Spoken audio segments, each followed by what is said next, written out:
Hey everybody, it's Miss A. Thanks for watching Science in Seconds. I'm doing this video while the children are doing their individual reflections. They wanted me to make sure I put up a video for this weekend. They do have their reflection on all their data that is due on Monday. We have finalized for at least the morning group, we have finalized all of our data. We did have to modify our project somewhat because my car broke down, so we couldn't do the evaluation of the shades, but what we decided or what we were going to do is evaluate whether certain materials take on heat indifferently to see if that affects the inside car temperature.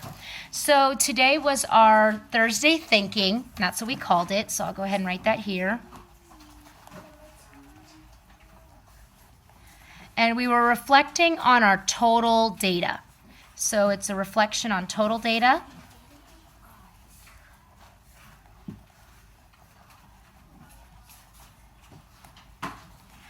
And there were some requirements. Again, this is due Monday the 13th, so they have the 3-day weekend, sorry. It's due Monday the 13th, and I will give them their points for their data tables, and I've actually already evaluated the first group's data tables. They'll get their points for data tables, and they will get their reflection points because I will grade that, and then parents will need to sign off on those. So there are requirements for this total reflection. And I'm going to number them, but when they are writing them, they're not numbering them. They're basically putting them in paragraph form. So the first thing that I need to have is a list of all data with calculations.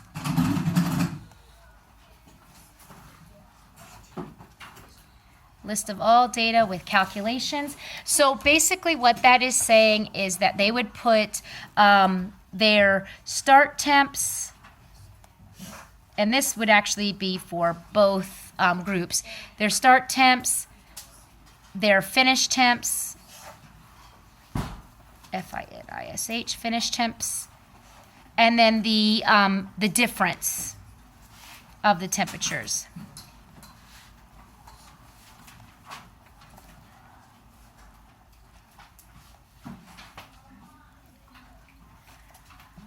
So the start temps, the finish temps, and the difference of the temperatures. And that would be for both groups because we are comparing temperatures for each of these.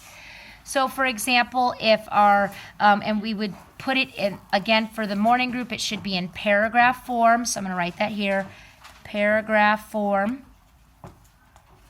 as a requirement. So for example, if they had, it started off at 21 degrees Celsius, it finished at 15 degrees Celsius, that is a difference of 6 degrees Celsius. So I'm looking for these numbers to be in there, but written in paragraph form, and I'll give you an example of that in a moment. The next thing that is required is they need to provide their hypothesis.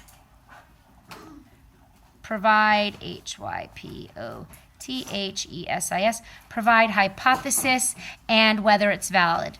And whether valid. And it is okay if it isn't valid. If they find out that their hypothesis was not true, that's okay. That's what science is. So I don't want a student to be deterred if they pick the wrong thing. That's not what we're looking for. We're looking for, can you provide a hypothesis, and did your results prove or disprove your hypothesis? And it's okay if it disproved it.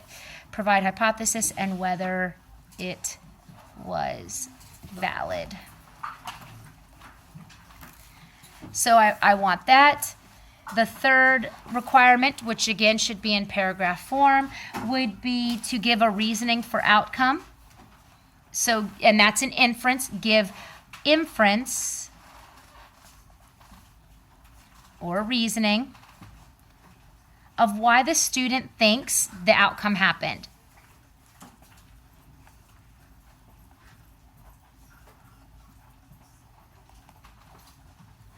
And then number 4, it says to give next steps to further learning. So this is where they would want to take this project next. Give next steps. And again, I will give an example. And then the last requirement is for them to underline each of these paragraphs where they're giving me this information. So underline in a different color.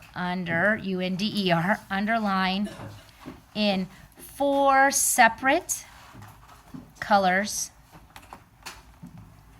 to prove that students provided each of the steps. Provided each criteria. All right, so that is what our notes were for today. It's the reflection on total. Now I want to go ahead and give you an example of what I did. And I'm not going to write it out because I already wrote it out with the kids. I modeled this for the children so you can see what I'm looking for in the expectation. After completing, and I put either R or my, depending upon if we're working alone or with a group, 5 trials, these are our or my results. My project was determining if salt added to ice would cool a can of soda faster than just ice alone. Trial 1. So this isn't underlined because this is just stating what our project is and what, so this is a requirement. You need to state after completing the trials, and this is what the project is. Now here's the underline requirements. Trial 1 had an original start time of 21 degrees, lowering to 15 degrees. So that's my start, and lowering means this is where it went to. That is a 6-degree change. The ice portion started at 21 degrees and lowered to 18 degrees. That is a difference of 3 degrees. Trial 2 results had a difference for salt ice of 19 degrees and a difference that's why we reread, a difference for just ice of 14 degrees. And they would continue to write all of those. I didn't write out all the trial results, but they would continue to write out all of those, and then they would underline it. And you see here I underlined it in green. Hopefully you can see it on the phone. Now, new paragraph because it's paragraph form. Our hypothesis was that salted ice would lower the temperature faster. Based on our results, salted ice did give a greater temperature drop in the 10-minute investigation time in 4 out of the 5 trials. So it's a requirement to tell me how many trials provided that information. It could be based on our results.